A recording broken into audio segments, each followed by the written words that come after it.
በዱዓ ወቅት እጅን ወደ ላይ ማንሳትና ዱዓው ሲያበቃ ፊትን ማበስ በሱና የተረጋገጠ ነው ወይ? ዱዓ በአጠቃላይ ያለ አብዱ ረበሁ ረፈዓ የደይህ ይላል ራሱ እስተሂ አላሁ አን የሩደሁማ ሲፍራ።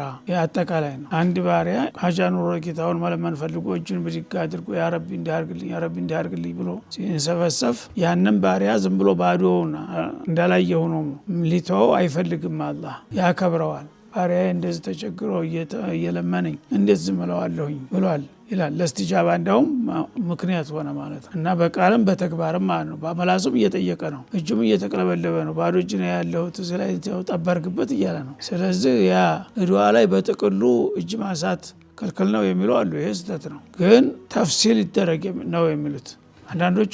በደፈናው አንዱ እኮ ቢዳ ነው ሲል ይሰማል፣ ብሎ ቢዳ ነው ይላል ማለት ነው። ያው እጃቸውን ብዙ ጊዜ አንስተው ዱዓ አድርገዋል ነብዩ አለይሂ ሰላቱ ወሰላም። ያላደረጉበትም ጊዜ አለ፣ ያላነሱበት ማለት ነው። ስለዚህ ባነሱበት ቦታ ላይ እናነሳለን፣ ባላነሱበት ቦታ ላይ ተዋለን። ይህ አማራጭ ነው። ምናልባት ይህን ዝርዝሩን የማያውቅ ሰው ዱዓ ሲደረግ ያው እጅ መነሳት አለ በሚል ያነሳ ምንም ችግር የለውም ነው።